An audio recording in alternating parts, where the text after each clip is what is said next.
My fellow citizens, this is not the story of a lucky businessman who stumbled into a government contract. This is the story of a man who understood the system from the inside and then learned how to control it from the outside. Keating was once part of the SAPS. He knew the machinery. He understood its weaknesses.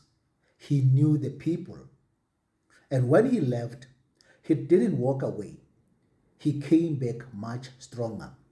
He built a tech company called FDA, Forensic Data Analysts, and positioned it perfectly until it became indispensable.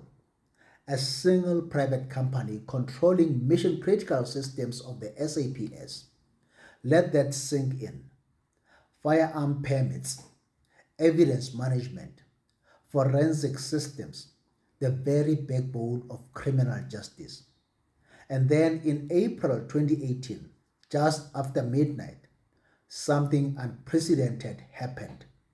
Not a cyber attack, not a foreign threat, not a syndicate. One man flipped a switch and the system went dark. The entire criminal justice system crippled. Firearm permits frozen. Evidence chains compromised. Police officers across the country couldn't even properly check in and out of duty. The engine room of law enforcement literally brought to its knees.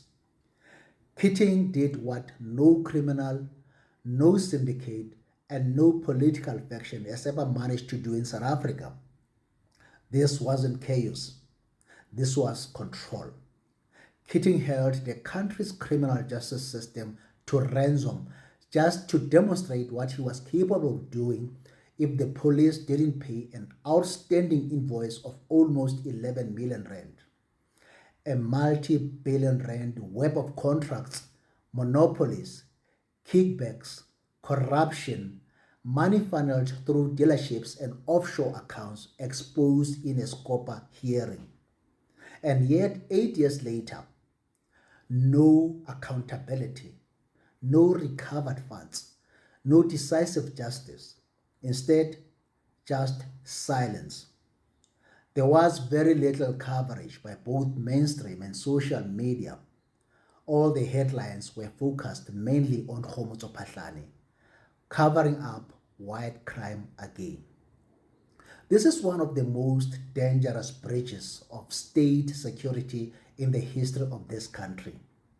It makes General Mkhwana's corruption revelations look like a Sunday picnic. Keating stole over 5 billion rand, more than 100 times what Ket Matlala stole.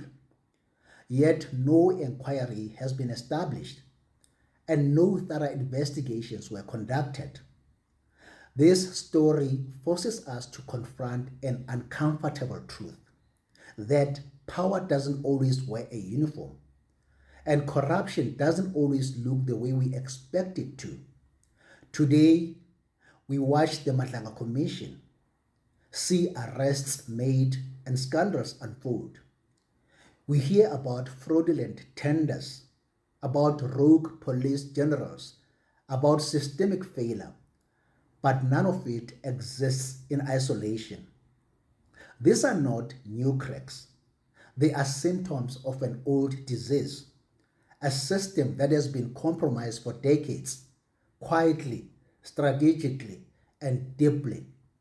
And until we confront that reality fully, honestly, and without selective outrage, we will keep treating symptoms while the disease continues to spread.